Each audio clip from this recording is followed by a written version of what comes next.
All right. I think we're just going to wait for a few people to come on. I can see the attendee numbers starting to go up. And just to quickly say welcome to everyone. Thank you so much for joining us today. Really, the preface for this particular webinar is that we had our ALS Canada Research Forum in April, late April, and it was a virtual forum for the first time, which really didn't allow us to have the breadth of program that we typically would have at the research forum, which meant there were a lot of really great things that were ready to be conveyed that didn't make it into the program. And for me, that was something that I was very disappointed in and really wanted to include in some follow-up communications through these webinars. So today what we have is a first webinar from Dr. Martin Duennwald. I'll introduce him in just a second, who really has a great story that I was hoping he would be able to speak 2 years ago at the forum, and then now I'm glad that we can highlight his work in a little bit of an extended time here at this webinar. And then following that, we're going to do something we haven't done before on one of these standalone webinars, and it's a follow-up to something we had at the forum, where instead of posters, we had the junior researchers provide 3-minute poster presentation videos.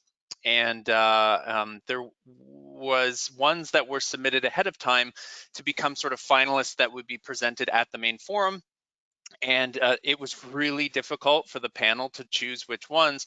And so actually we have 5 that will be presenting, 6 that will be presenting today that were just like right there, and it was impossible to decide. And I'm so glad that we can highlight them as well today, because they're doing amazing work across the country.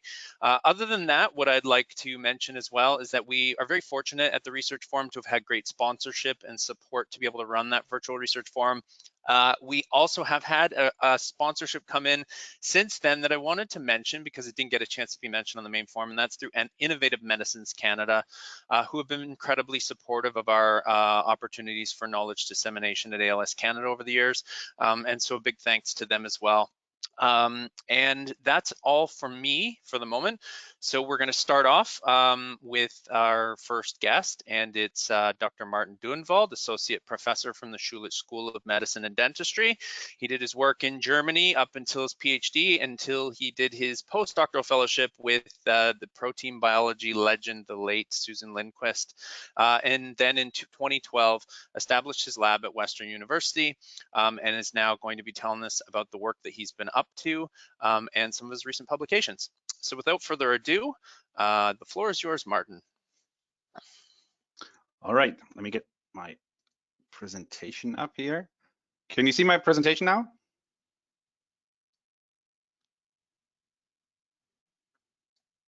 We can, yes. Okay, thank you. All righty. So thank you very much, Dave, for the kind introduction and for giving me the opportunity to share some of our exciting latest results on how protein quality control and Hsp90 and its co-chaperones specifically modulate protein misfolding in ALS. And first I want to say, I think this is a great idea to extend the platform of the ALS Research Forum. And also, congrats to Dave and Colleen and everyone who's been involved in organizing the ALS Research Forum, because I think this was the best possible way to do it online. Of course, we would like to get together, but this was the best kind of substitute that I could think of. So congrats for that, and thanks for putting all the hard work for us in. All right, so what does Hsp90 and its co-chaperone do to protein misfolding in ALS? So first, we need to talk about what is protein folding before we can understand what I mean with protein misfolding. And accurate protein folding is essential for all cellular functions and processes. And the first studies on protein folding were done with a very simple protein called ribonuclease. You can see it just has a couple of alpha helixes and beta sheets. And this guy here, Anfinson, actually found that all you need is the proper amino acid sequence, the primary sequence of this protein to facilitate its accurate folding, even in a test tube, nothing else required. But since then, we realized that protein folding is a much more challenging process. You look at hemoglobin in comparison to ribonuclease, much more complicated. and very, very difficult to fold protein. It's a complex protein set together of many, many subunits and whatnot. And if you think about the proteins that make, for instance, our electron transport chain, essential for ATP production, our mitochondria, then you have very high order protein assemblies. Each of the protein has to be folded correctly, and the complexes have to be folded completely also. So this is a very, very challenging process inside the cell. And it's an emerging view that a protein goes from an unfolded state where it emerges from the ribosome and undergoes certain test conformations before it can get into the folded proper state, which is also called the native state. And this is also depicted by this funnel here, which is kind of an energy landscape. And you have the minimum here with the native folded, but it can also go through some local minimum and maxima before it reaches the final state. Now, we think that protein misfolding is one of the most fundamental aspects of many, many neurodegenerative diseases, including ALS.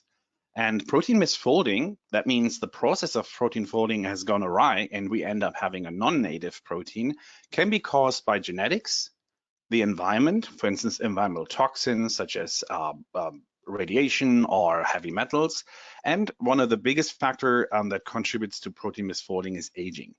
And here is just kind of a summary of all the different kind of pathological views that just the misfolding of one protein, TDP43, can represent in ALS. So ALS should not look like that. It should be localized to the nucleus in a soluble form, but here you have all these very, very weird looking cytoplasmic and nuclear inclusions and aggregates, which is a telltale sign for protein misfolding. As you all know, the genetics of ALS have developed very rapidly since the first discovery of the ALS-associated mutation S31. And here I just want to highlight two genes and their encoded proteins, TDP43 and matrin3, which will be the subject of my talk today. TDP43 is probably very well beknownst to this audience. Mutations in the gene encoding TDP43 cause familiar forms of ALS. It is a major component of inclusions in more than 90% of ALS patients. And it's also an RNA binding protein, which seems to be a common topic. Many of the genes or proteins listed here are actually RNA binding proteins. So this seems to be an emerging subject in ALS protein misfolding. The other protein that I'm going to talk today about is matrin3. Since 2014, we know that matrin3 mutations in the gene encoding matrin3 can also cause familiar forms of ALS, and it's also an RNA but also a DNA binding protein. And we're convinced that TDP43 and matrin3 may also play a role in the pathology of sporadic ALS. So not just the genetic forms, but also the familiar forms, but also the sporadic forms of ALS. All right, so now we can talk about TDP43 and ALS. And again, this is a very well studied protein. Again, I introduced the inclusions that are pathological hallmarks of ALS. And the protein itself is very peculiar because it has the two RNA binding domains, which we would expect for an RNA binding protein, the nuclear localization signal, nuclear export signal, but it's also a prion-like domain. This prion-like domain drives what we call protein misfolding because it's a highly intrinsic disordered protein that likes to self-assembly. So this makes the protein sticky and go into these inclusions and aggregates, and thus facilitates protein misfolding. And you probably heard about this term proteinopathy before, which is very key to what TDP43 does in ALS. And what's thought to happen is that the protein, the well-behaved TDP43 protein, which is localized under normal conditions to the nucleus, for some reason goes into the cytoplasm and forms inclusions. And that is associated with some toxicity, which causes neurodegeneration. This is a very, very common theory in the field right now. And I think this needs to be studied much deeper.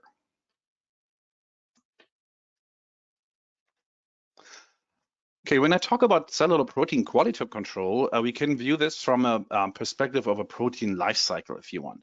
So protein quality control, which is all the different mechanisms that facilitate proper protein folding starts at the birth of a protein, when it's made at the ribosome and the nascent polypeptide chain comes out of the ribosome. Even at this point, cellular protein quality control is highly active. Then the protein needs to mature. It needs to fold properly. You want to prevent misfolding. There's post-translation modifications. It needs to find its proper locale inside the cell or even outside. And it has to form its interaction partners in processes such as complex formation. All this, again, facilitated and regulated by protein quality control. The next stage in the life cycle of a protein would be protein maintenance. So you want to repair damaged proteins, you want to refold misfolded proteins, and in some cases, there might be some inclusions and aggregates that have formed, and you want to pull them apart in a process called disaggregation. Of course, the life cycle of a protein also includes death, which is the degradation of a protein. And this mainly happens through the ubiquitin proteasome system, where proteins are targeted to the proteasome by ubiquitination tags, or in a more unregulated way by autophagy. Every single step of these parts of the life cycle of a protein is highly, highly crucial in terms of protein quality control. And the focus of my talk, of course, Hsp90 and its co-chaperones, I can tell you that Hsp90 and some of its co-chaperones, at least, involved in almost every single step of a protein life cycle. So it's very crucial for proper protein folding. And you can easily imagine if something is wrong with Hsp90, it can lead to protein misfolding. So Hsp90, it's traditionally been thought to be involved as a key factor in the later stage of protein maturation. So unlike many other chaperones or heat shock proteins, it was supposed to be only active with quasi-native proteins, but that view is shifting, as I will tell you in a minute. There's many very well-established client proteins for Hsp90, and they can be involved in cell signaling, cell cycle control, cell survival, and so on. So many different client proteins have been well-established for Hsp90. Hsp90 has three major domains: aminothermal domain, the middle domain, and the C-terminal domain. And they all facilitate different functions. So the aminothermal domain facilitates ATP hydrolysis, which is important for the activity of Hsp90. The middle domain is important for substrate or client binding and the interaction with co-chaperones. And the C-terminal domain facilitates Hsp90 dimerization, because the active form of Hsp90 is this homodimer. So what does Hsp90 look like in action? So let's start with the open conformation, which looks like a V-shaped molecule formed by the Hsp90 homodimer. And first you have client protein binding at the middle domain, which is depicted in green here, which is followed by ATP binding, which leads to a conformational change to a closed conformation. And this closed conformation can regulate more efficient folding of the client protein.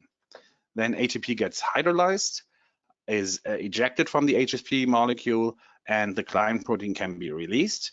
And Hsp90 is ready for another cycle of client interactions and protein folding. Now the co-chaperones, which there's quite a few Hsp90 co-chaperones expressed in all eukaryotic cells, facilitate different aspects of this Hsp90 cycle. They can accelerate ATP hydrolysis, they can facilitate client binding, and so forth. And some can do both, and some have even additional functions. So in a nutshell, all of these Hsp90 co-chaperones regulate Hsp90 activity. Now, some of the co-chaperones, I should tell you, have functions outside of Hsp90, which were discovered in the past 10, 15 years. But I'm going to focus on everything related to Hsp90 in my talk right now. And this hammer here, this symbol is pretty good, because the big hammer here is Hsp90, and all these little helpers are the co-chaperones that make Hsp90 work to do its job. And here, nailing the nail down. The Hsp90 co-chaperone that I would like to focus on today is called Stil1, or HOP in mammalian systems. Stil1 stands for stress-inducible protein. And Stil1 has three interesting domains, and these are the TPR domains, tetratricopeptide repeat domains. And these domains facilitate the interaction of Stil1 with Hsp90 at the middle domain mostly. But Stil1 has also been shown to be involved in cellular processes outside of 90, which is not that important for our talk here. What's important is that Stil1 is the only Hsp90 co-chaperone that we know about right now that can interact with both Hsp70 and another major heat shock protein or molecular chaperone called Hsp70. So it can carry client proteins from one major chaperone machinery to the other, and that will regulate very efficient protein folding or prevent protein misfolding. So how do they work together? So again, you have the open conformation of Hsp90, which Stil1 binds and brings along the client protein. Then Hsp70 is recruited into the complex, which then can facilitate very efficient folding with two different chaperone or heat shock protein activities, Hsp90 and Hsp70 together.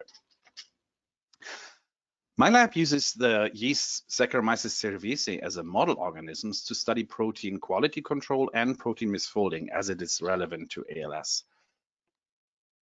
Yeast is a great model organism to study that because it's unicellular and yet eukaryotic. It divides rapidly, has a short life cycle, which is very convenient in the lab, of course. There's a number of very convenient and superior genetic tools. We have libraries of all deletions of non-essential genes. We have libraries of every single yeast gene tagged with a green fluorescent protein and so forth. So yeast is highly amenable to high throughput screens and all kinds of genetic analysis, which would be very difficult to do in other systems. And some of the tools we have in yeast are not even available in other systems at this point in time. And it just goes to show that yeast has been used to study protein misfolding as it's related to protein misfolding diseases such as Huntington's disease, Parkinson's disease, and of course ALS in many, many studies. So we have very good models for ALS studying misfolded SOD1, TDP43, FUS, and other proteins. So yeast has been very, very well established as a productive tool to study very basic aspects of protein misfolding associated with ALS. Of course, we cannot rely on our yeast results just by themselves. Most of the ALS proteins that we study are not expressed in yeast endogenously, so we transfer the human protein and express it in yeast. And yeast cells have never seen this before, so we were very well aware of the fact that the yeast model can create some artifacts that are just due to the nature of the model. That's why we use cultured neuronal cells such as SN56 cells and neuro2 cells to confirm our results in a system that is probably a little closer to what happens in ALS pathogenesis. Both cell lines are mouse cell lines. They're very nice to handle in the lab. They can be transfected and genetically modified quite easily. And thus we find them very, very useful in vitro models for ALS. And we have used them in many studies before, and so have others. Okay, let me introduce you to the TDP43 yeast model. We use a slightly different version from the one that has been established by Aaron Gittler and Susan Lindquist quite a while ago. We just changed the expression levels to have better control of toxicity and genetic manipulations. So what we do is we take the human TDP43 gene and express it in yeast cells. And here we express the wild type version and an ALS associate mutant called Q331K.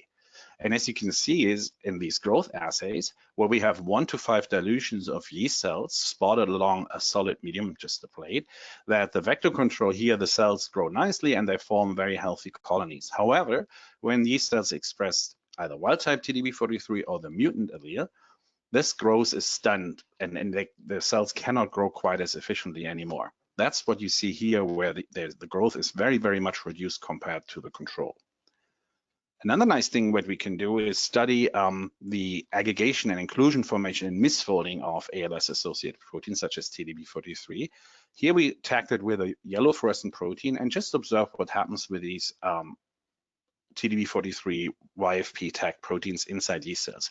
So here, just for orientation, this is a mother yeast cell, here's a daughter cell budding off, and you see these big inclusions. So this is most likely the nucleus, and here there's some cytoplasmic inclusions.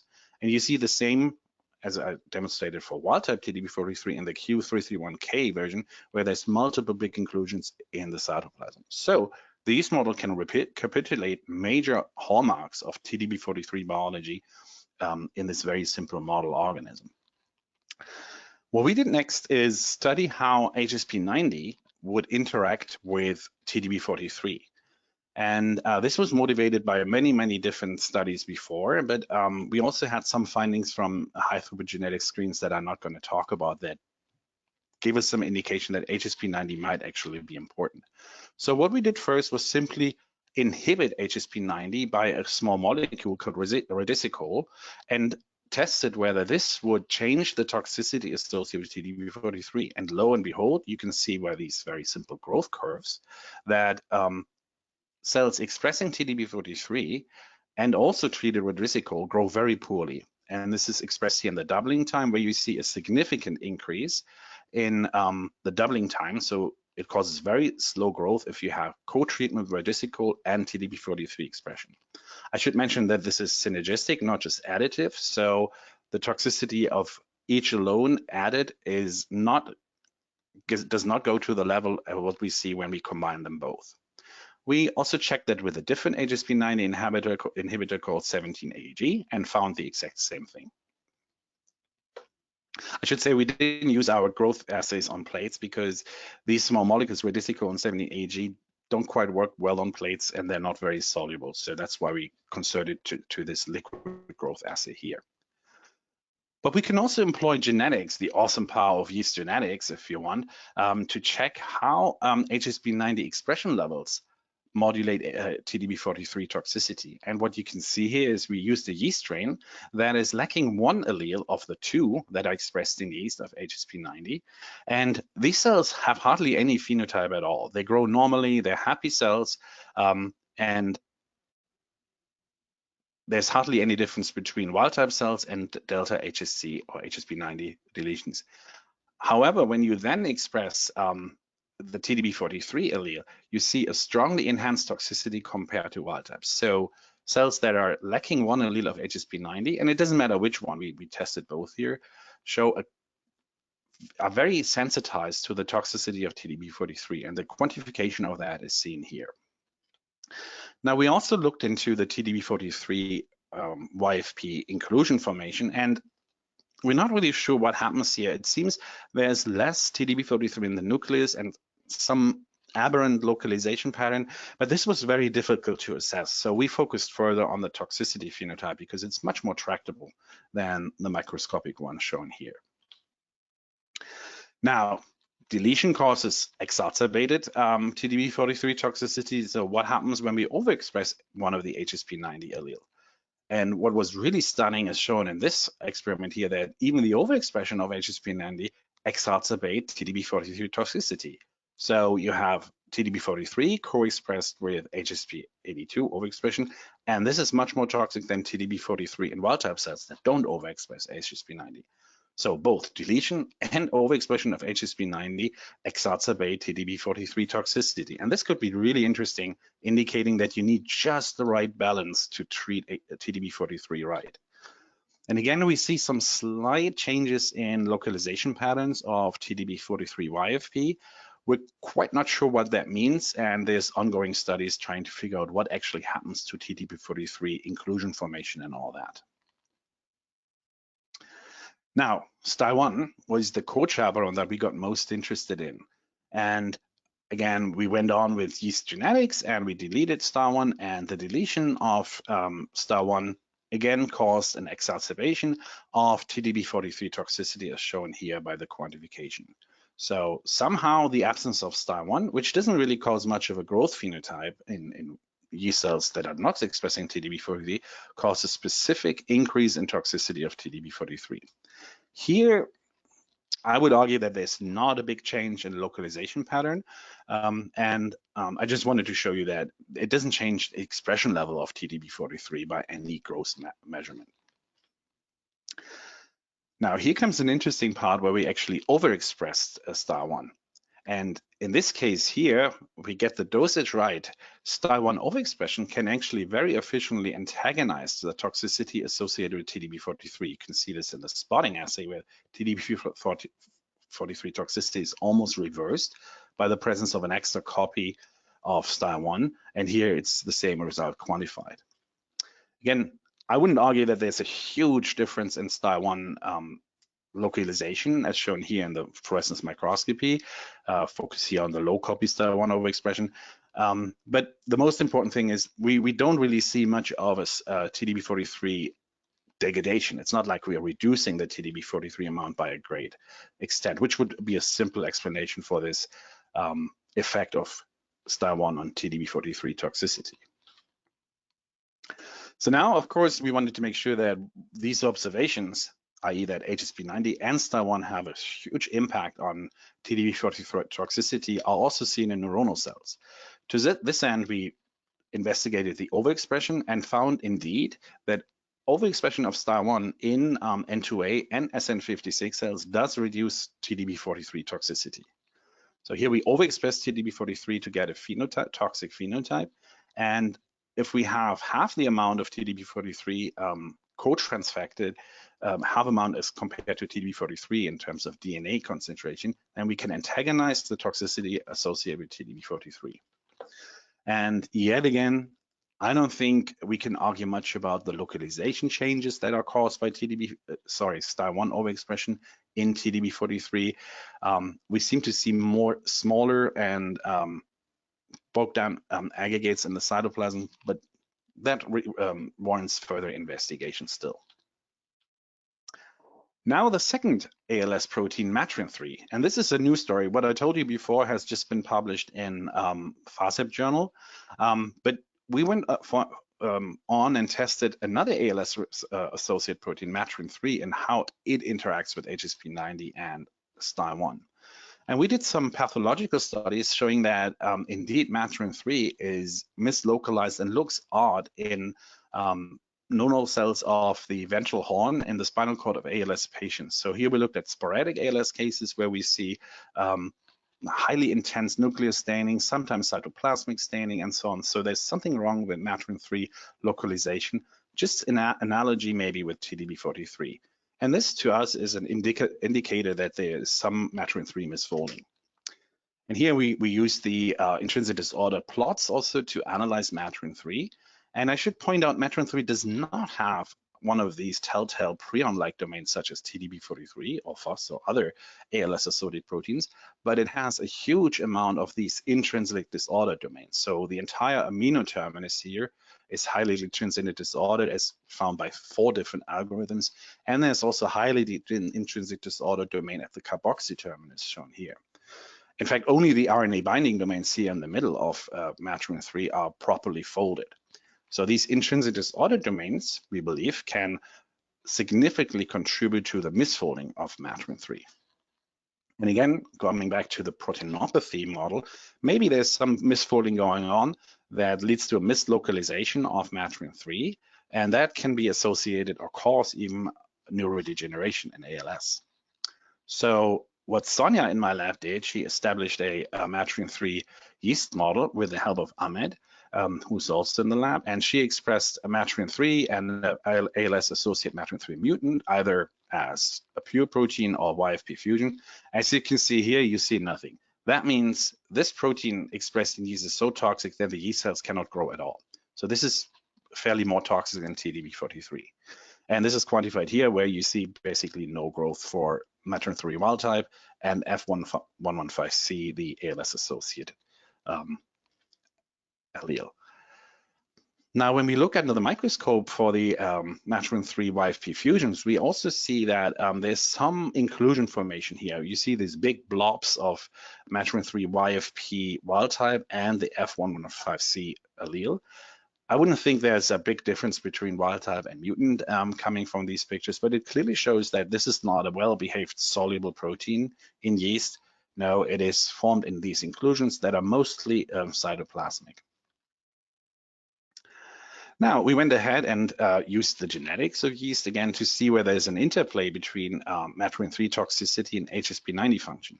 And again, if we reduce Hsp90 expression by deleting one allele at a time of Hsp90, we see that the toxicity associated with Matrin3 is strongly exacerbated. And that's true for both alleles deleted singularly, HSC82 and HSP82, very similar to TDP43. Now, what's really interesting is for Matrin3, we see quite a dramatic shift in the localization pattern. So what we observe a increase in toxicity. However, we see a decrease in aggregation. You see here the soluble Matrin3 YFP fusion protein in yeast cells, whereas in the Hsp90 deleted yeast cells, where we're in wild type, it still forms these inclusions. And this is quantified here for both HSC and HSP82 deletions. So deletion exacerbates toxicity, but reduces aggregation. So the simple correlation aggregates are toxic doesn't make sense here anymore. Just something very important to keep in mind.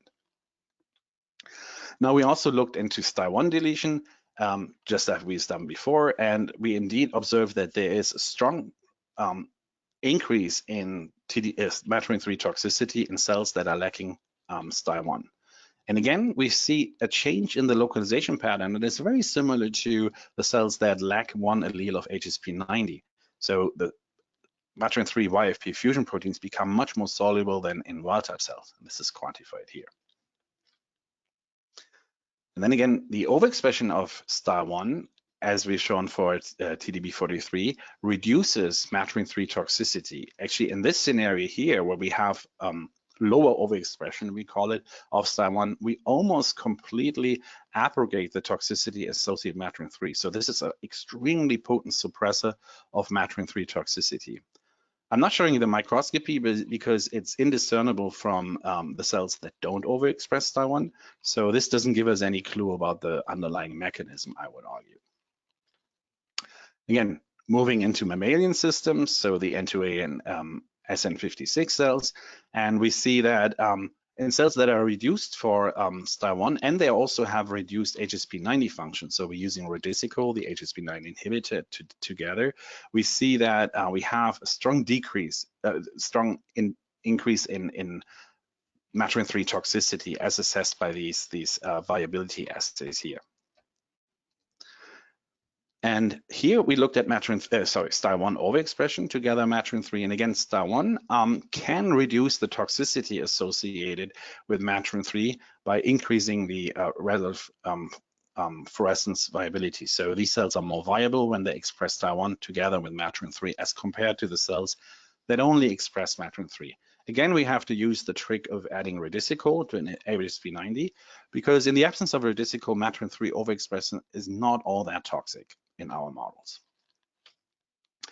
So as a summary, I hope I convinced you that yeast models are awesome, and they allow us to assess very basic questions about how the misfolding of proteins can be regulated by protein quality control, and that how that relates to cellular toxicity. Of course, we need to go on and test this in models that are closer to the disease, and then also augment that with model systems that come from ALS patients and so on. But what we can clearly state is Hsp90 and its co-chaperone Stil1 regulate TDP43 and Matrin3 toxicity. What's interesting is that this is not in direct correlation to what happens with these inclusions that we find. So for Matrin3, we see quite a dramatic change, but if you want, in a very unexpected way, we solubilize Matrin3, we reduce the inclusion formation when we exacerbate toxicity. So usually you would think getting rid of aggregates would make it better, but that's not the case at all. For TDP43, I would tread very carefully because we don't really have any convincing mechanism right now how Hsp90 and Stil1 regulate its conformation, inclusion formation. We need to look into that into much more detail, but it doesn't seem to do much. And I would encourage everyone to maybe step outside and get rid of this prejudice or dogma that we always follow, that just because something is aggregated, it means that it's toxic. Think about it. Maybe some form of aggregates and inclusions might indeed be epiphenomena, so it just happens but has nothing to do with the disease. And also what's important is it might be a defense mechanism in certain scenarios. So I just encourage everyone to kind of think outside the box and maybe address this kind of view from a different perspective. Importantly, I'd like to acknowledge everyone who contributed to this work. So the TDP43 Hsp90 work was mostly done by Lillian Lin in my lab, who's now with Janice Robinson in Toronto. And the Matrin3 work was spearheaded by Sonia, and Mohammed and Ahmed supported both projects. Then, of course, I would like to thank my collaborators, Marco Prado, Abdul Razak, Sally Farn at McGill, and James Choi and Carter Wilson at UWO. And here are some pictures of us from the times where we could actually physical walks for ALS, where the whole lab always came out, which was a lot of fun. And here we went to Canada's Wonderland to also enjoy ourselves. And of course, I would like to acknowledge the funding resources, which allow us to pursue this research. Last but not least, I'd like to thank you all for listening, and I'm looking forward to your questions. Thank you very much. Thank you, Martin. And actually, I should say thank you to always being a big supporter of the Walk to End ALS and your lab. And actually, just that shameless plug in there that's coming up this month. So to the audience, check it out. So a couple of questions. First of all, thank you for that. I think it's in a year where we're looking at knocking down SOD1 as a potential very important therapy for people living with ALS, this type of work really highlights the complexity with which potentially other forms of SOD1, or sorry, other forms of ALS we have to deal with in terms of TDP43 regulation. Even you're saying Hsp90, not too much, not too little. STI1, not too much, not too little. Very, very complex stuff to tease out. So a couple questions. One of the natural questions that comes to mind is if it turned out that a moderate overexpression of STI1 was something that was showing protection across the several models that you said you'll be looking at, and I think you're also looking at mice in certain ways as well. How would this be conceived as a potential therapeutic option, or could it not, given the complexity of the Hsp90 biology?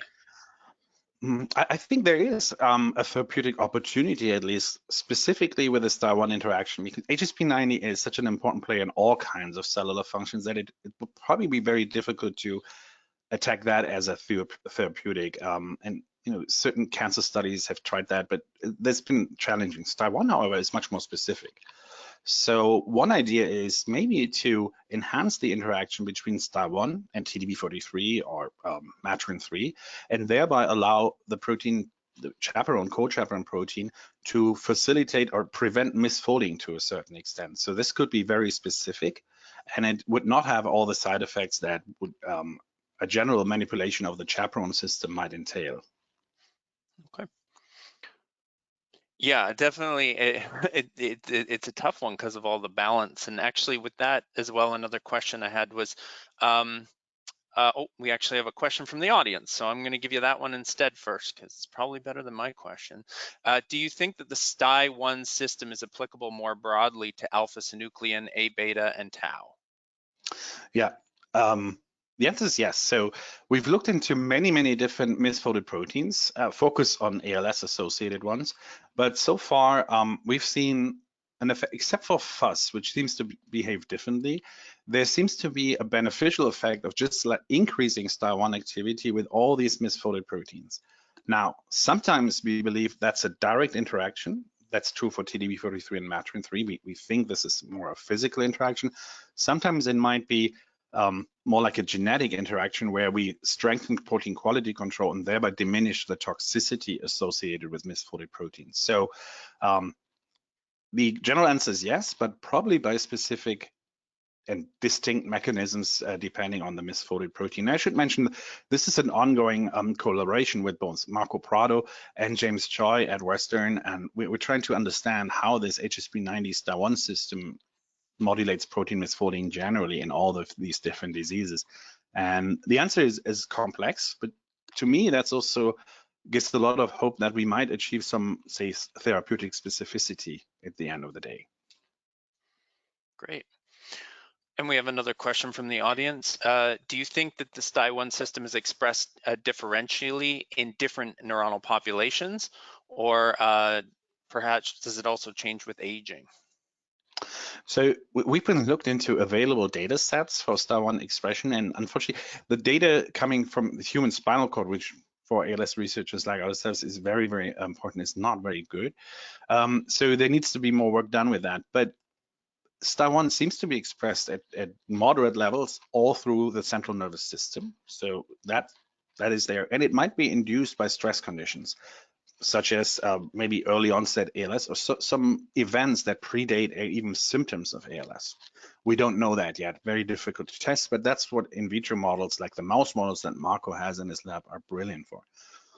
And so yeah, it is, and Hsp90, interestingly, is expressed at extremely high levels in the central nervous system, in humans, but also mouse. And that's not true for all chaperones. So maybe this is kind of, again, a telltale sign that that chaperone system is one that we specifically need to look into for therapeutic windows. Great.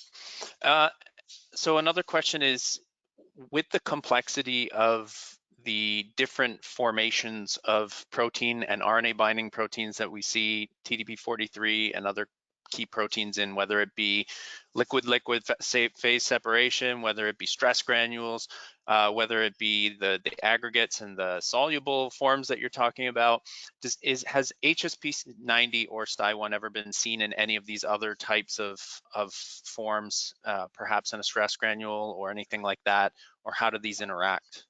Not yet. That's our next big task, because we think, traditionally Hsp90 has been seen as a very client-specific chaperone. It's only with very maturely folded hormone receptors, signaling molecules, and so on. And I think that view is shifting right now. There's great work by the late Chad Dickey's lab in Florida and whatnot that shows that Hsp90 actually does interact with these misfolded or intrinsic disordered proteins quite a lot, and it's very important. So that view is changing, and we hope we can contribute to that with our studies on TDP43 and Matrin3. And we are also very interested in looking into whether Hsp90 can change this liquid-liquid phase separation phenomenon, specifically when things go awry. When you go from a functional liquid-liquid phase separation, like you see in stress granules, for instance, that's something that our cells need to do to prevent bad outcomes from stress and whatnot, to something that is aberrant and disease associated. Maybe 90 can play a role there. To my knowledge, there's not many studies on that, and the proteins that I mentioned here today, TDP43 and Hsp90, are extremely difficult to purify for in vitro studies. We're making attempts, we have been successful in purifying the aminoterminal intrinsic disorder domain of Matrin3, which probably has to serve as a standard, because we never get the whole protein for structural studies. It's too big and too complex. But we're definitely going to look into that and how Hsp90 can maybe alter, shift balances, equilibrium within liquid-liquid phase separation for Matrin3 and other proteins. Yes. That's super exciting, and actually it gives you a lot to chew on. Yes. a lot of work to do, and actually some really cool potential collaborative efforts across the field for you. So congratulations on all your work so far. Thank you so much for the talk today, and looking forward to seeing what's next. All right. Thanks a lot for the opportunity. Thanks, Martin. Okay, we are going to move on to trying this out for the first time, where we're going to have sort of a, not rapid fire, but we're going to have these 3-minute presentations, which we do have in recorded form. They are available on YouTube. We're asking for the opportunity here for these 6 young scientists to be able to give them in a live format today. So who you're going to hear from first is Avyarthana Day, who is in the lab of Dr. Sanjay Kalra at University of Alberta, then Lauren Forgrave, who is in the lab of Mari DeMarco at University of British Columbia, then Ziyaan Harji, who is in the lab of Dr. Gary Armstrong at McGill, Dr. Sunny Kumar, who is recently Dr. Sunny Kumar, who was working previously during this work in the lab of Dr. Jean-Pierre Julien at Université Laval. Pedram Parnianpour, who works at University of Alberta with Dr. Sanjay Kalra as well, and Anjali Patel, who is in the lab of Dr. Maxime Rousseau at University of Ottawa. So looking forward to these talks. I will pass off to them, and we'll have a little chat with everyone afterwards. So first up is Avyarthana Day.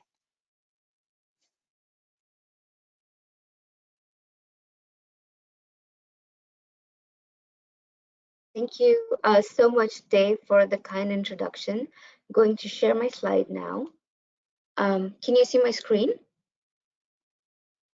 Yes, we can. Thank you. So thank you for this great opportunity. I am Avyarthana, a graduate student supervised by Dr. Sanjay Kalra. In the next few minutes, I will present my findings of the neurochemical alterations underlying functional impairment in amyotrophic lateral sclerosis. ALS is a heterogeneous neurodegenerative disorder. Magnetic resonance imaging studies have provided evidence of altered neuronal functional connectivities, increased random diffusion of water in the brain, and altered neurometabolite concentrations. Importantly, multimodal MRI studies have been successful in depicting the codependence of functional and structural alterations in ALS. However, these studies have not been able to identify the relationship between functional alterations of the motor cortex and its underlying structure and neurochemistry. To address this gap, we hypothesized that the functional connectivity of the motor cortex is altered. These alterations are related to structural and neurochemical deficits, as well as clinical impairments. Multimodal imaging studies were conducted for participants from 5 centers across Canada as part of the CalSNC study. These participants were matched for age and gender. A region of interest was identified a priori in the motor cortex. Neurometabolite concentrations were acquired at the different chemical shifts. The gray matter and white matter sections within this region were used in respective analyses of resting state functional MRI and diffusion tensor imaging data. The motor region showed reduced connectivity with adjacent motor regions as well as the frontal and temporal regions of the brain, therefore confirming a frontotemporal pattern of connectivity impairment in ALS. Next, we observed alterations in the neurochemical and diffusion markers in the ALS group. Of these measures, we wanted to identify those that were specific to clinical impairments. The clinical measure of foot tapping frequencies was significantly reduced in ALS, and this measure showed a positive association with neurochemical as well as diffusion measures in the motor region, suggesting reduced overall health of motor neurons in ALS. Of the two measures, the neurochemical levels showed an association with altered functional connectivity of the motor cortex, suggesting a possible direct relationship between neurochemical alterations and motor function in ALS. To summarize the findings from this study, the functional connectivity of the primary motor cortex is altered in ALS, and it relates to the underlying neurochemical deficits. The lack of associations with clinical or structural measures suggest that these alterations are identifiable later on in the disease process. I would like to acknowledge our funding agencies, the ALS Society of Canada, CIHR, and Brain Canada, members of the ALS Neuroimaging Research Unit, our teams at the University of Alberta and the Canadian ALS Neuroimaging Consortium, our collaborators, and most importantly, our study participants. And thank you everyone for your attention. Thank you, Avi. And next we have Lauren Forgrave from the lab of Mari DeMarco. Oh my God. Thank you.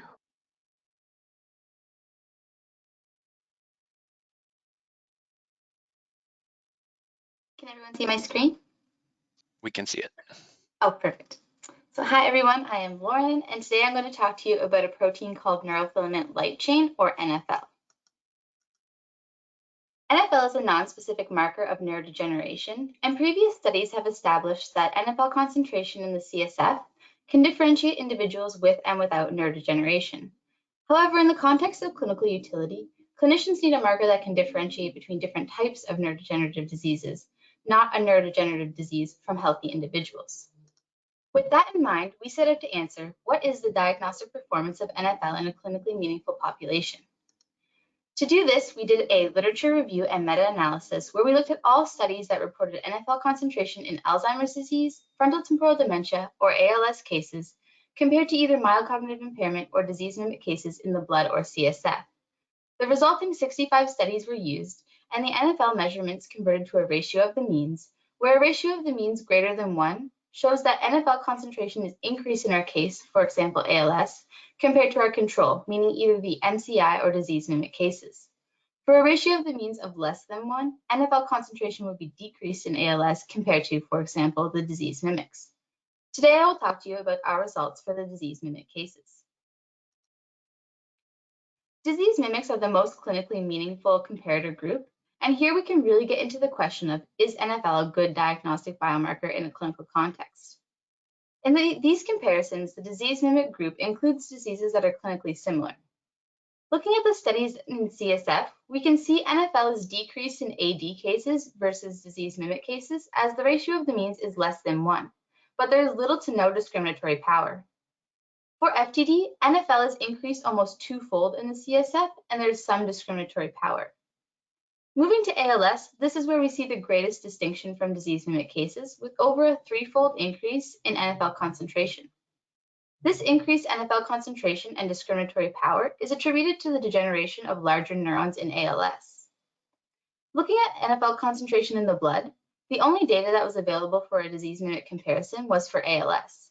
Here we see over a 9-fold increase in NFL concentration, and again, great discriminatory power. In conclusion, NFL is promising as a less invasive biomarker, as demonstrated by the similar performance of NFL in CSF and blood. This is supported by additional comparisons not shown today. Looking at the data for AD, NFL is not a useful diagnostic biomarker for AD, as there is little to no discriminatory power in this context. For FTD, it is uncertain if NFL is a useful diagnostic biomarker and should be further evaluated in subgroups of FTD and with other markers. For ALS cases, NFL is a promising diagnostic biomarker. NFL concentration is currently being further evaluated in context of diagnosis, patient stratification, and prognosis in large clinical cohorts. Thank you all for listening, and I'm looking forward to all of your questions. Thank you very much, Lauren. And next we have Ziyaan Harji from the lab of Gary Armstrong, Dr. Gary Armstrong at McGill. Excellent. Can everyone see my screen and hear me? We can see and hear you. Well, we can't see you, but we can see your screen. That's right. So I just wanted to preface this by saying, unfortunately, the webcam on my computer will not, the app's not allowing it to grant access to the webcam. So although you aren't able to see me physically, I am here and I'm happy to take any questions in the Q&A period as well. So thank you for having me, first of all, to everyone at ALS Canada. My name is Ziyaan, and I'm a PhD student at the Montreal Neurological Institute, affiliated with McGill. And I'm going to give you a very brief overview of some of my work that describes some characterization we've completed of novel CRISPR knock-in zebrafish models of mutations in the gene encoding TDP43. So ALS needs no introduction to this crowd, but just to give you a bit of background on TDP43 itself, we know that 10% of ALS cases are due to genetic inheritance, and approximately 5% of these are due to missense mutations in the gene TAR-DBP, which encodes the nuclear RNA binding protein TDP43. This protein, however, gains a lot more importance in the broader context of ALS when we consider that 97% of all ALS cases, both sporadic and familial in nature, seem to display this cytoplasmic mislocalization of this protein, which we call TDP43 pathology. This is particularly seen in motor neurons. Now, in animal models, knockout of TDP43 is lethal, and overexpression also results in an ALS-like phenotype, implicating both loss and gain of function in the pathogenesis of this disease. However, a major caveat is that the overexpression of wild-type TDP43 also seems to lead to phenotypes in some models, implying that the overexpression itself may be leading to these phenotypes. So what we've done is, for this reason, we've knocked in common TAR-DBP point mutations into the endogenous zebrafish genome using the CRISPR-Cas9 system. And the human variants we've developed models for are the A382T and G348C variants, two very common ALS-associated TDP43 variants. And they were first discovered in French families in 2008. So the analogous variants in the zebrafish are known as the A379T and G347C variants. So the first thing we looked at was the long-term survival of these animals, and you can see that the homozygous mutant zebrafish are living much less than the heterozygous and wild-type animals. They have a median survival of around 2.5 years, most of which die by the 3-year mark. And heterozygous knock-in animals have a median survival of 3.3 years, while wild-type animals, of course, lived the longest with a median survival of around 4 years. Next, we wanted to see if these animal models faithfully recapitulate some of the motor deficits that are seen in other animal models of ALS. And so to do this, we first used a free swim assay where fish are put into this square arena and are allowed to swim freely. And we record the distance swam in 5 minutes, which is further analyzed. You can see that homozygous zebrafish are swimming less than wild-type fish at 2 years of age. And by the 3-year mark, heterozygous animals seem to be swimming less than the wild-type zebrafish. And this age is of particular interest because it's also when we see motor neuron loss in the spinal cords of these animals. We have also used what's called a swim tunnel assay, where fish are subjected to an increasing swim current until failure, and this data seems to follow the same trend as seen in this first assay.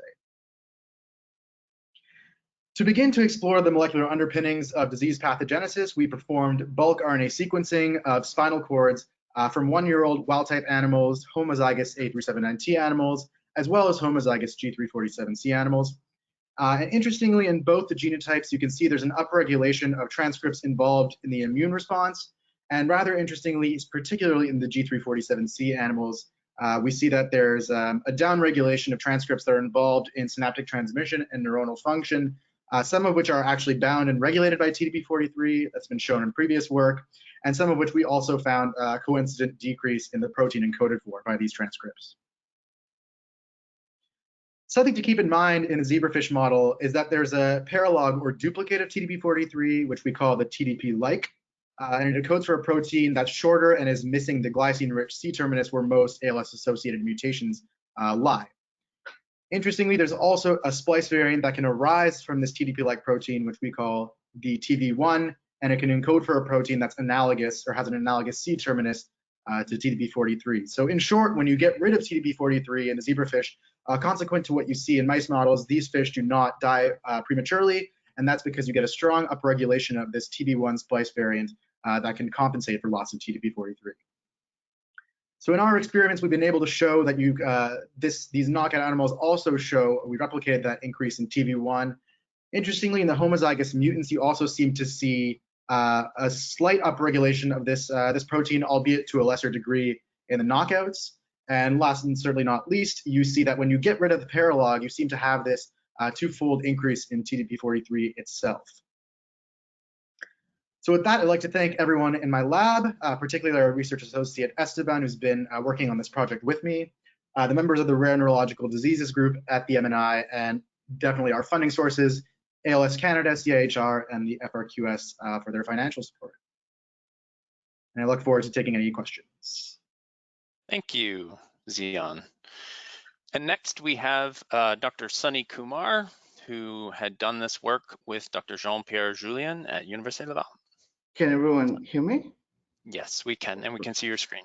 So, hello everyone, I'm Sunny Kumar. Today I'll be talking about induction of autophagy mitigates TDP43 pathology and translational repression of neurofilament mRNA in mouse models of ALS FGD.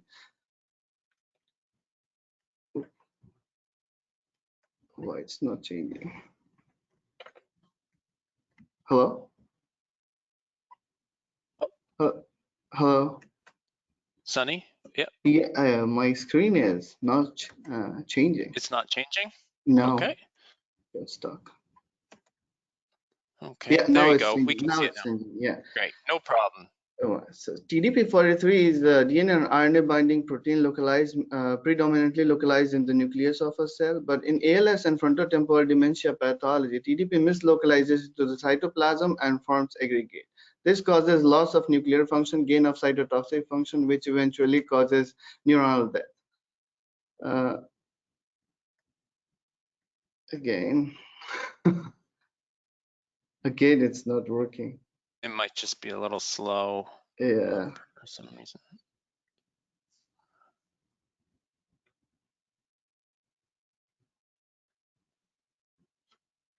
Okay. Yeah, it's just got stuck. Okay. Do you know what you did last time? Yeah, oh, there you no, go. No. Yeah, okay. so far the impact of TDP43 proteinopathy on neuronal translational profile in frontotemporal dementia still remains unknown. So Here, using mutant human TDP43 mouse model, we have studied the impact of TDP43 proteinopathy on neuronal translational profile.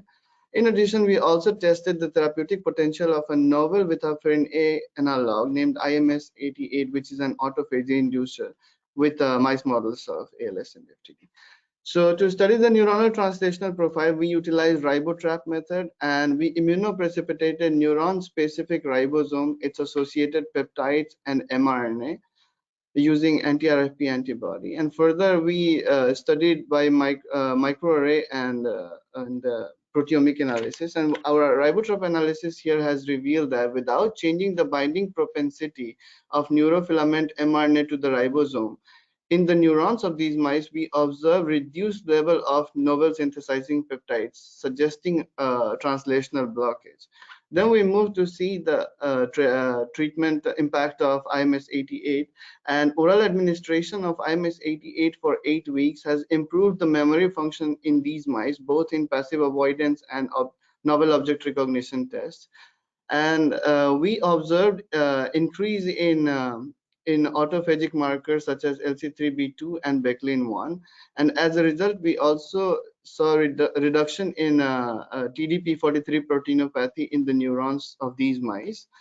And my final result with studies with ribotrap has shown that the levels of peptide were restored following treatment with IMS88 in these mice. So together, we have found that there was increased TDP43 aggregation, which was causing impaired translation in these mice model. But following IMS88 treatment, we found increased autophagy, reduced autophagy TDP43 aggregates, and reversal of translation.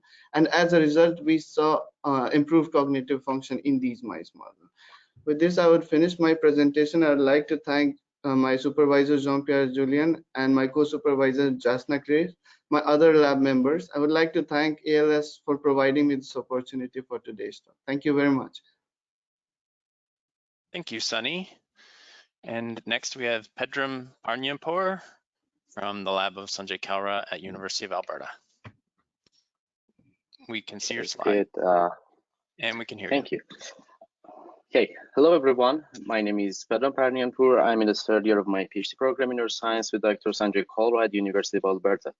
The title of my presentation is Texture Analysis Reveals Cerebral Degeneration in ALS and Multicenter Study. As you all know, the hallmarks of upper motor neuron involvements in ALS include the population of bad cells in the primary motor cortex and axonal loss in the motor pathways. If we see those tissues, image processing techniques could help us to assess those scans and find changes regarding the pathology. One of those techniques is texture analysis. Texture refers to the intensity variations or visual patterns in images, and texture analysis is the ability to quantify higher order information by looking at those complicated patterns. Although MRI scans are not routinely present cerebral degeneration upon visual inspection in ALS, texture analysis helps us to track some changes in the expected regions. As you can see in this figure, a T1-weighted 3D MRI scan of a patient brain, we cannot find an abnormality by looking at the image. But in the texture map of that image, we can simply detect abnormalities as hyperintensities in the corticospinal tract, CST. So our hypotheses are, first, a texture analysis can reveal ALS patient cerebral degeneration in a multi-center cohort.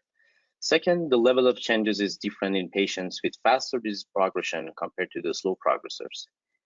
Third, there is a correlation between the clinical measures and abnormal texture values. So this study aims to evaluate cerebral degeneration in ALS using texture analysis of MRI data acquired in the multi-center CalSNP study. In this study, we analyzed 318 subjects from 7 centers across North America, including Edmonton, Calgary, Vancouver, Toronto, Montreal, Quebec City, and Miami, who participated in the Canadian ALS Neuroimaging Consortium, CalSNP. 174 of them are the patients with an average ALS-FRS of almost 37. Oh, sorry, I made a problem. 149 of them, sorry. Group comparisons in 22 texture features showed 3 general patterns of group differences in these glass brain representations. Clusters are in corticospinal tract and precentral gyrus represented quite nice in these figures. Correlation analysis of texture findings and ALSFRS revised scores showed positive and negative associations, mostly in deep gray matter structures, cerebellum, frontal regions, and some additional clusters in PCG. In this diagram, post-hoc analysis revealed that the texture values in corticospinal tract are not only higher in patients compared to controls, but also significantly higher when we compare the patients with fast progression rate to the slow progressors. So to conclude our findings in this study, most of the group level alterations were found in the CST and PCG. Most of the features correlated with the ALSFRS are in deep gray matter structures, cerebellum, and small clusters in PCG and prefrontal cortex. And the level of degeneration is greater in patients with faster progression rate. I would like to close by acknowledging our amazing team in ALS Neuroimaging Research Unit, all the collaborators, the funding agencies, and a special thanks to the participants in CalSync study and their caregivers. Thank you. Thank you, Pedram. And last, but certainly not least, we have Anjali Patel from the lab of Maxime Rousseau at University of Ottawa.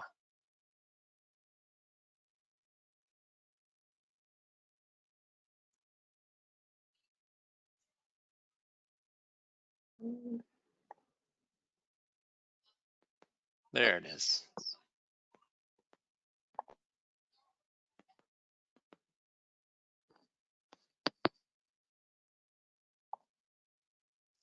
We can see your screen, and we can also see your notes, but if you're okay with that, that's also. Okay, let me just try to quickly change this. No problem.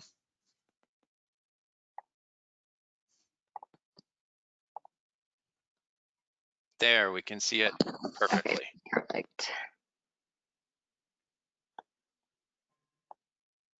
So, hi everyone. My name is Anjali Patel, and I'm a master's student in the lab of Dr. Max Rousseau at the University of Ottawa. My project uses a proteomic approach to map the TDP43 interactome in the context of ALS. So as a brief bit of background, TDP43, as you may be familiar with, is a primarily nuclear RNA binding protein that is found to be mislocalized and aggregated in the cells of ALS patients. While it has a broad range of known functions, its nuclear to cytoplasmic localization in ALS has been shown to result in both a loss of its normal nuclear functions and can confer a toxic gain of function.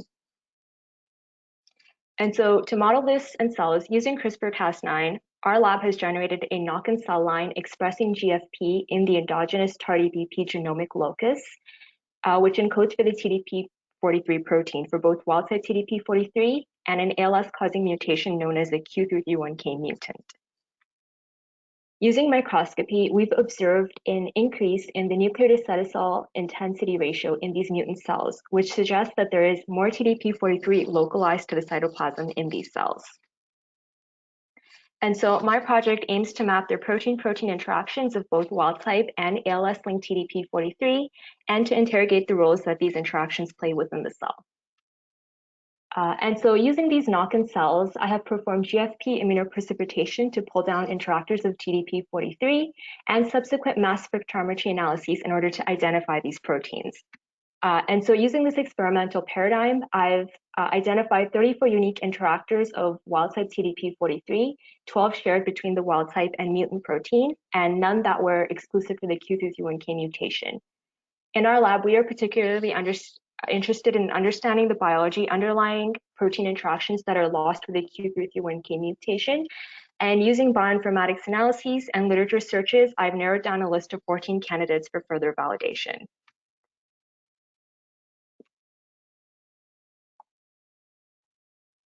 And so this is as a proof of concept. We are validating these top hits using immunoprecipitation coupled to Western blot. And so here I have a hit that was previously identified in other TDP43 interactome studies. And so as for my validation, I have a Western blot image showing GFP immunoprecipitation pull down of this protein of interest with a 3x flag tag when co-transfected with just GFP or GFP expressing TDP43 wild type.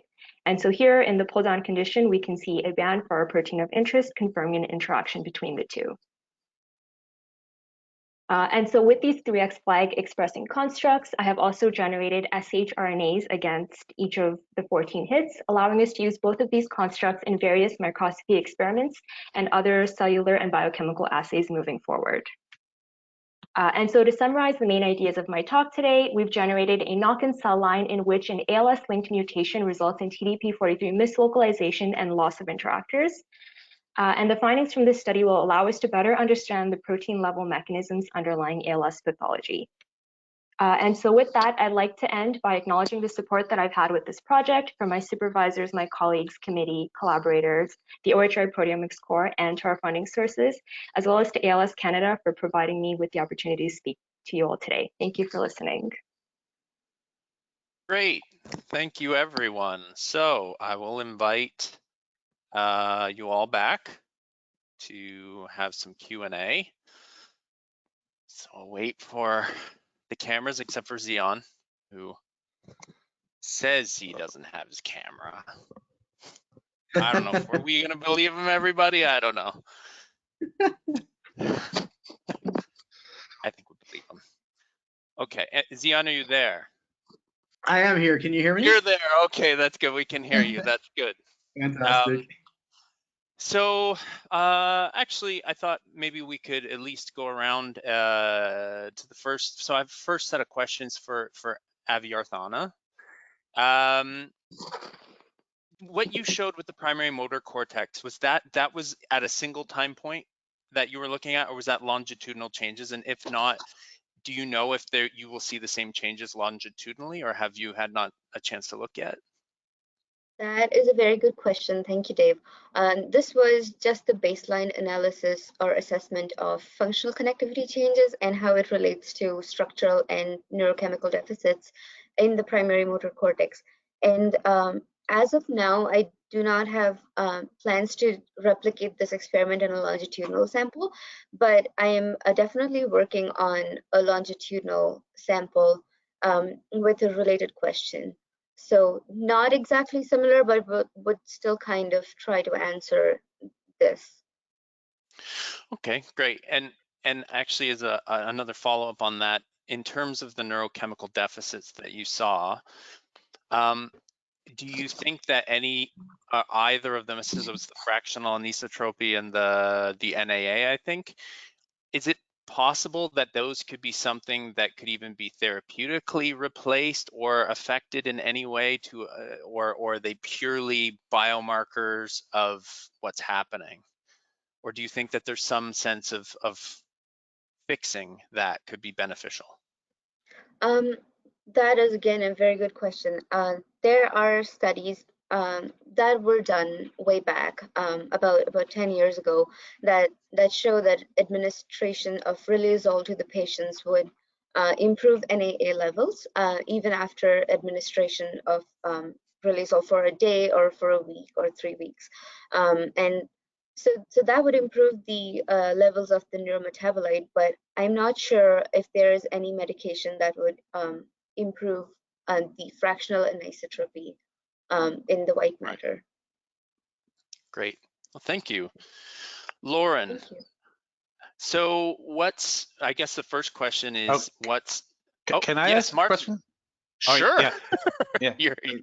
Great job, everyone. Very nice talks, very interesting. And following Dave's question, I was wondering, do you also look in brain regions that seem mostly unaffected in ALS as a reference? Because sometimes I think it's interesting to find out what goes wrong in motor neurons, but also what protects other neuronal tissues specifically. And maybe some parameters will be very similar and others will be quite distinct in the motor cortex, for example, to say, the thalamus or something like that. Yeah, Dr. Duennwald, that is a great question. Thank you. We are looking at a different brain region that is supposedly not affected in ALS, but in our ex vivo sample. So that would be the occipital or the calcarine region, and we're currently working on some studies on that. So it'll be interesting to see what markers or what imaging changes we can see in the motor versus the calcarine region. Thank you Thanks. for that question. Yeah, thanks. Thanks, Martin.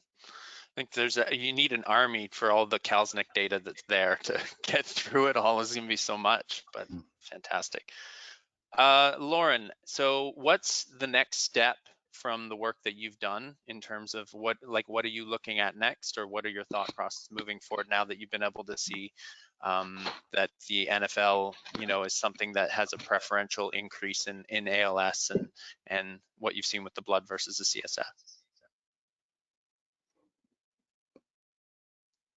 So we are not specifically working on NFL in our lab, but there is several clinical trials that are going on right now where one of their primary measures is to look at NFL concentration in both the CSF and the blood. They're looking at stratifying ALS cases by NFL to get a better staging of ALS, as well as effects of drugs on NFL concentration, which maybe could be used in the future for monitoring the effect of the drug on the ALS itself if NFL kind of goes along with those markers.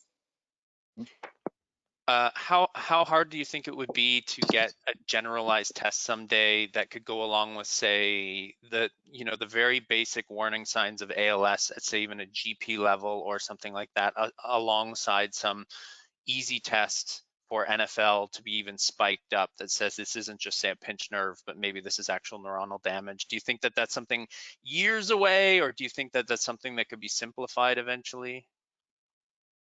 I think it's definitely possible that clinical labs have the test available. Like there is, like the immunoassays are already developed, so it's not like you would have to start from scratch, but I think you would need like bigger samples and more data to be able to say like that is something we should be doing, kind of thing. Especially if like the data that we have is mostly like after you have an ALS diagnosis, so you'd need studies to translate that into younger individuals. Sure. And Yeah, then the Atlas just on that. Go ahead, Martin, Sorry. co-host. Yeah. Well, am I not Go for it. supposed to? No, please do. Can't help myself. No, Lauren, a very interesting study. Have you checked also in pre-symptomatic carriers, familial ALS carriers? So do you maybe find this as a biomarker that would show up in very early pre-symptomatic stages in SOD mutant carriers or so? That is a really good question, and it's something that I wish I had the answer to. We haven't looked at any like NFL cases. We just did like the review, and we looked at cases that had been diagnosed. But I do know that there is a study, I think 2021 out of New Zealand, and they looked at like early, like younger individuals who had like psychiatric disorders compared to like controls and individuals with neurological disorders, and they did the comparison there. So I would need to look at their data a bit better to be able to answer your question. Thanks. So Martin, actually the Biogen study that's coming up starting later this year is actually a pre-symptomatic trial where they're doing an NFL spike to actually initiate tofersen in the individuals who are the genetic carriers. So they do a monthly screen, and once they see the spike, they would initiate the actual treatment. And then once they show clinical signs, everyone would go on open label. So it's something actually in real time from clinical sense. I think we'll get some interesting answers on. It's really cool. So and they might Lauren, want to very much. People at Sorry, risk yeah. very soon. Pardon me? They want to increase risk groups, soldiers, athletes, So yeah, and risk eventually associated. down the line, it would be something to do with non-genetic carriers and see how we could advance that. Cool. So Ziyaan, Yes. I have a couple of questions. I'm looking to see if there's also questions from the audience. So in terms of you showed the signatures that came out from both of the two mutants that you had. And first of all, I tell this to Gary all the time, love the aging zebrafish model, super cool. Were the genes that you saw upregulated, I think it was downregulated or upregulated in the immune response, the chemotaxis and the DNA replication, were they the same genes with both mutants? So there were a certain subset of those that were that had overlapped between the two mutants. A couple of chemokines, so like the CXCR3, that axis that we know is pretty well described in microglia, that was common between the two. The DNA replication one that you mentioned is actually interesting. So the the genes that came out of that were all members of the mini chromosome maintenance complex. And those are traditionally described as DNA helicases, but very recently there was a paper in Cell that described a potential role they have in stress granule disassembly. So what this group found is that when you knock down the components of this complex, that you speed up the dynamics of stress granules, and they're more able to, I guess, disassemble when cellular stress is alleviated. So, potentially the fact that these are, it might be an important disease mechanism that we're seeing in our models. The fact that these transcripts are upregulated might be kind of perturbing the overall dynamics of stress granules in our models. It's not actually something we've looked at yet, but those are another common category of genes between both the mutants versus wild type. Cool. And so the next step for those models, you're going to be using it both for understanding pathogenesis and potential drug screening, or is the focus going to be mostly on trying to figure out how it's happening in these models? So the kind of next steps for me is I want to use the bulk RNA sequencing screen, namely because of what came out of the G348C analogous mutant. We saw a lot of transcripts that were downregulated that we know, at least in humans, are bound by TDP43 and are likely, might be misregulated in the context of ALS, many synaptic genes. So the next step for me is to perform patch sequencing. So we're going to be doing electrophysiological readings of neuromuscular junctions, and then taking the motor neuron transcriptome specifically to look at if any of these genes kind of showed up in both screens, and if they might be targets for downstream, I guess, misregulation of RNA metabolism in our models. Great. That's fantastic. And then I guess the last question for you was that if the TDP, this may be a silly question, but the TDP1 that's upregulated when you have the knockout of the TDP43, when you see the same concept with the mutants, is that indicating a potential loss of function? Because that was kind of the first time we did that experiment. That was kind of the train of thought I had. I mean, it is important to note that the knockouts out of very, very strong upregulation. That band was pretty saturated, and it was a little bit, it was definitely increased in the mutants, although not to the same degree as the knockouts.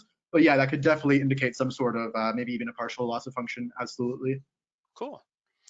Great. Well, thank you very much. So, Sunny. Can I, again? Oh, yes, Mark. So would the fish that only express the TDP43 version without the prion-like domain at the C terminus, I don't know whether anyone engineered those, but would those be viable? Is there any data on that?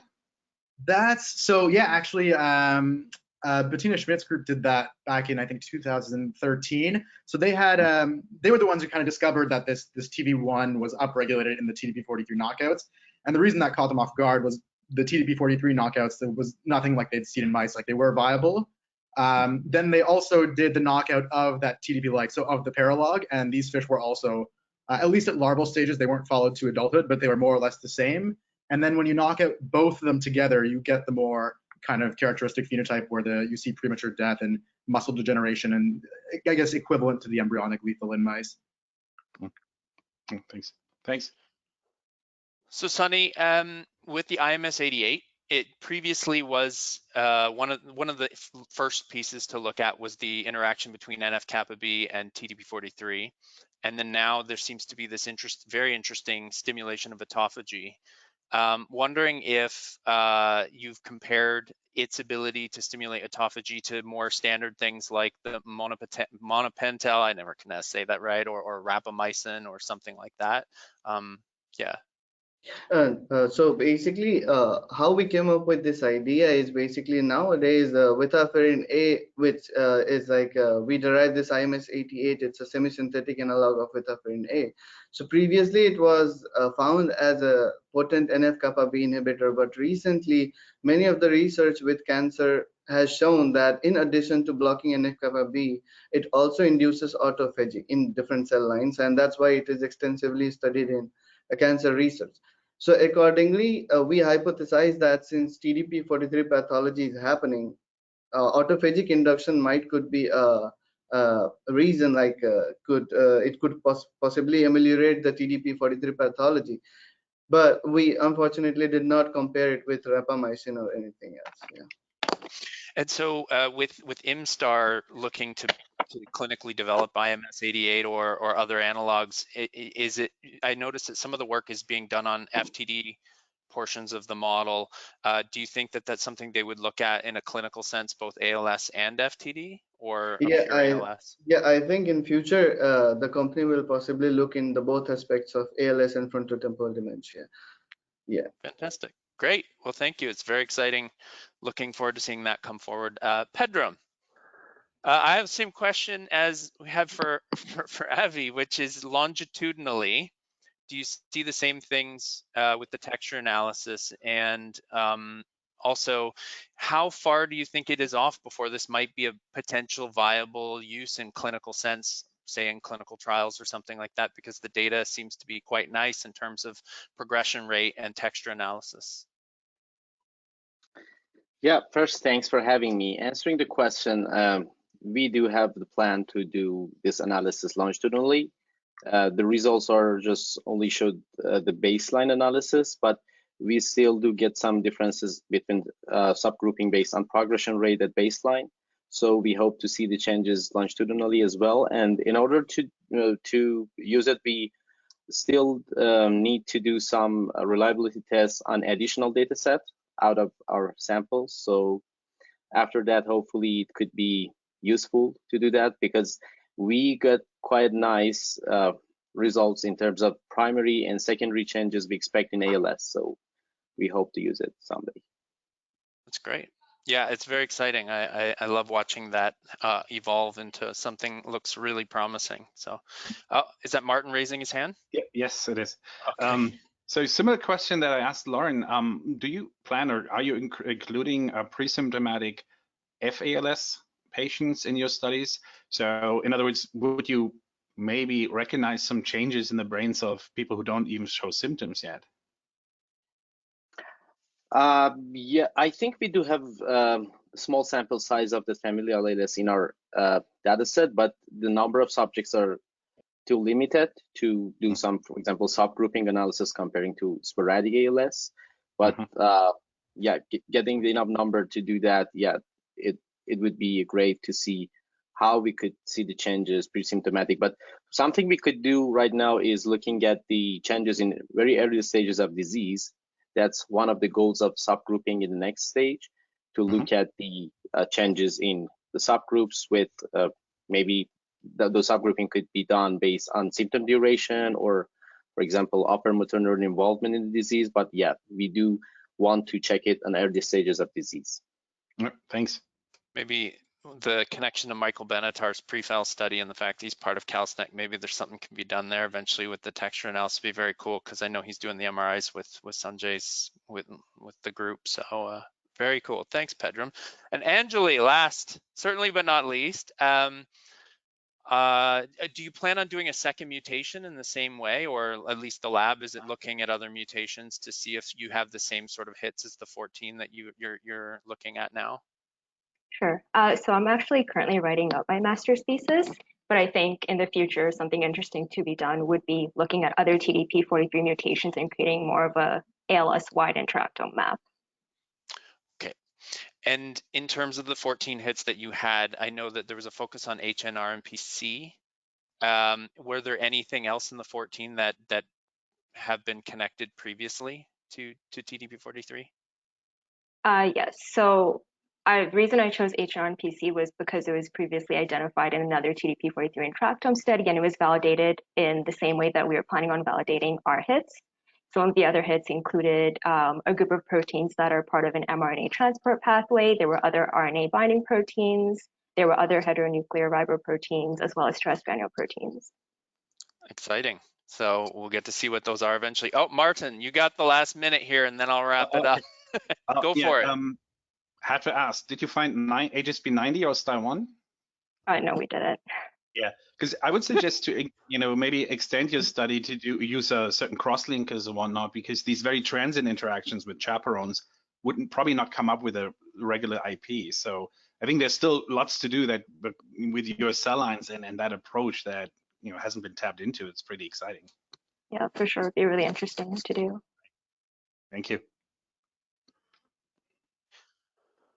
Well, we are out of time, but I want to say thank you so much to everyone for being here. I'm not sure if I'm breaking up right now because I see people getting fuzzy. So if you can't hear me, I just want to say thank you all to the presenters, to the audience for showing up today, and hopefully we can do more of these. Really, really appreciate it. Look forward to seeing how all your work moves forward and your careers, and Martin, your work as well. And thank you to Innovative Medicines Canada, all the sponsors that always support ALS Canada. Wishing everyone a wonderful rest of the day and hope to see you all soon. See you later. Bye-bye.